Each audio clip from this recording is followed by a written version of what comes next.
John, initial reactions, obviously a really disappointing result in the end. Yeah, it is. It's really tough. It's obviously very tough to be here too. After that one, I left it all out there. I gave it a crack. John, are you surprised with what happened, the emotions and the momentum you had with that saving those 4 match points, the way he did, and how he was able to refocus in the fifth? Were you surprised how he was able to come back out and play like nothing had happened? Not really. He's a pretty professional player. He came back. I think similar thing happened when he played against Andy. He's might have had a bit of a, he's a very good player. There's a reason why he won Doha and beat Djokovic and Berdych on the way, to win that just 2 weeks ago. Top player, very physical. It's a tough match. Yeah. Do you take anything from fighting back and saving match points tonight? Yeah, not really. I expect that of myself. I expect to just leave it all on the court. I have high expectations of myself. I was pretty displeased with, and credit to Roberto. He started off very well. I probably didn't start off so well. Quite different conditions. Obviously came to Melbourne quite late and from Sydney, which was, due to weather. That's no one's fault, but came quite late, and I had to prepare for on the outside courts against Federico Del Bonis, and I think they're quite a fair bit quicker. It's quite slow out there tonight, and I think I probably struggled to find my timing early on. And credit to Roberto, he came out of the gates playing some great tennis, and it took me a while to find my feet and get used to probably drastically different conditions. Did you have any issues with the balls tonight? A bit different. They're heavy, but that's it's the same for everyone. Some people love them, some people don't like them. I will say they're quite conditional, in my opinion. I would say they've got probably a bit more life here in Melbourne, I think, because of the dry air. Look, I've had a couple of shoulder surgeries and elbow problems, and generally speaking, when due to conditions, sometimes I play in altitude, it blows up, or sometimes with certain balls, my shoulder and elbow blow up. Look, that's me. It's personal. That's it's not the same for everyone. It's horses for courses. I'm very well aware of that. It's the same for everyone. But yeah, look, it's a heavier ball. It's fine. I thought I played all right with them. So yeah. John, as Australia's number 2 players, how do you see what's been going on with all the talk about Davis Cup and Leighton Hewitt? Yeah, look, I got given an opportunity to play Davis Cup. What was it, in Belgium? What year was that? 2017, maybe? 16, 17? 2017? That's when I made my debut. I've been in and around that space, for a couple of times before that. For me, playing Davis Cup's one of the greatest honours I could have. I love playing for my country. I love playing in the country's colours.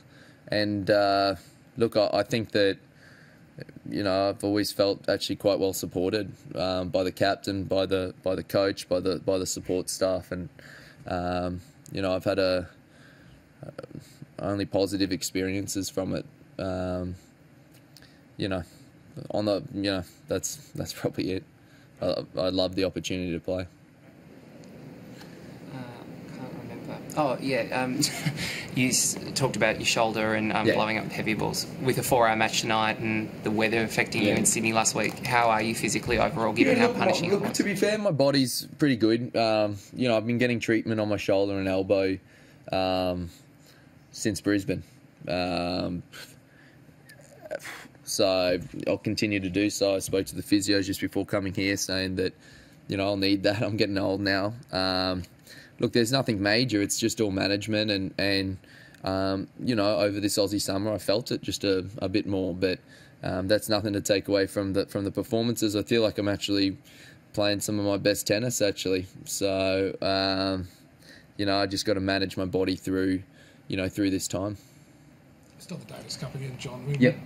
Were you aware of any other players have any other issues? Like, did the Bernard Tomic comments take you by surprise? Look, I to be honest with you, I get along fine with Bernie. He's a Queenslander. He's a bit of a laugh at times, a bit of a larrikin.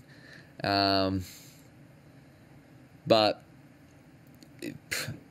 not really. When we get in camp, it's just all about getting the win. And I think probably the selections, on the whole, have been pretty justified. If I speak personally from way back in Belgium, I was the last. I've answered these questions, to be honest with you. No one was at my first press conference. I was in the small one with two people, so I'll answer them again. But I was in Belgium. That's when I made my debut. I was the last person standing the tournament before, which was the US Open. And I thought I was playing, as good as anyone there. So I thought I've deserved my spot. I've deserved my number. And it's the greatest honour you can have. And you got to get runs on the board too, a little bit too. Right now I'm number 2 in the country. So I believe I should be in and around that space. And I think, if we go back, I think everyone's probably. I think you could justify every selection that's been made, but.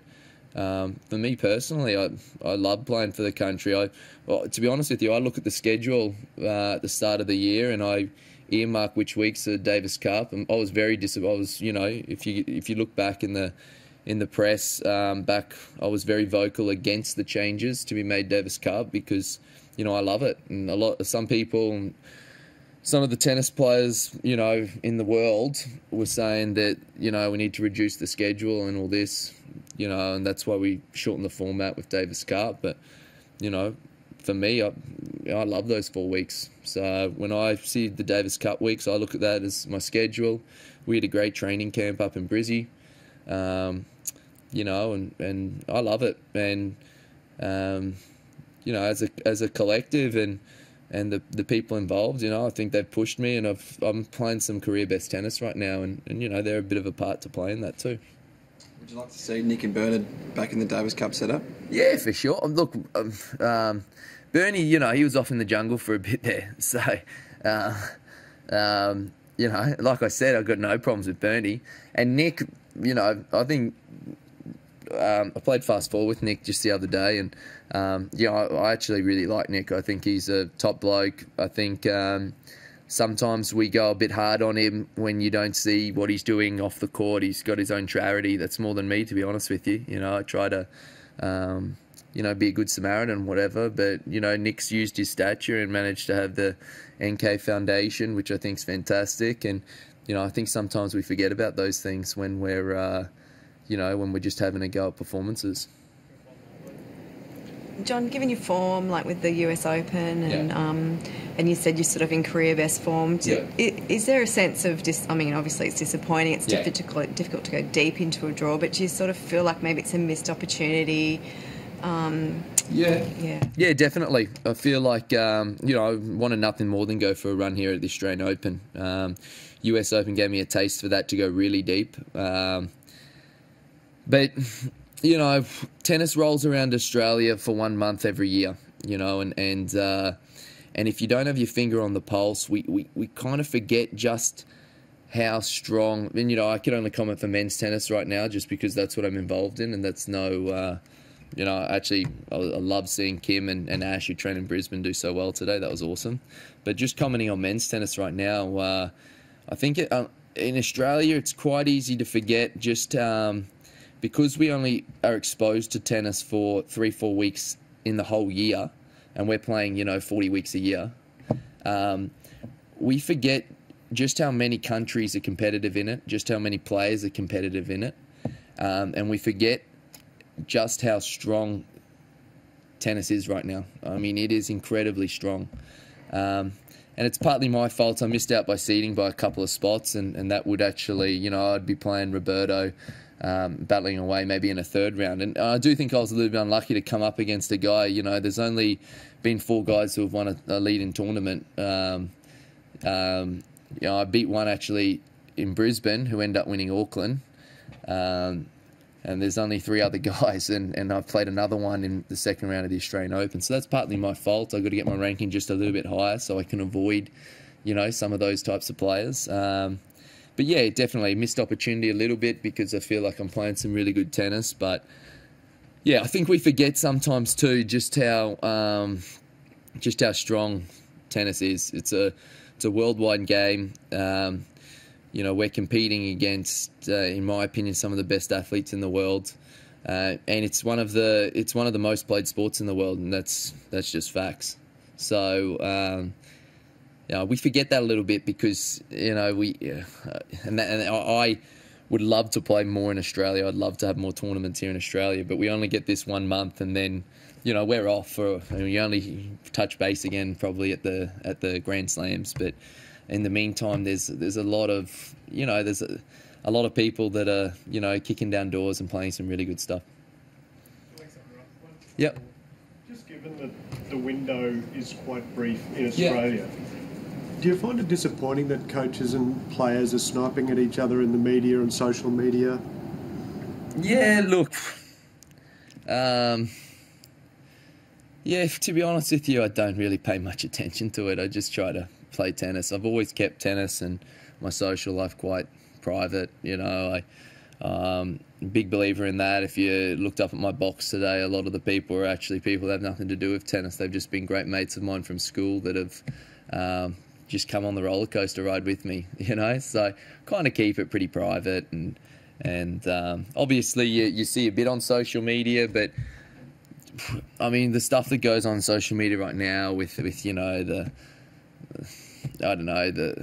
of the comments made. I mean, to be honest with you, that's easy stuff. I mean, it's the other stuff on social media that I try to avoid, the death threats and stuff.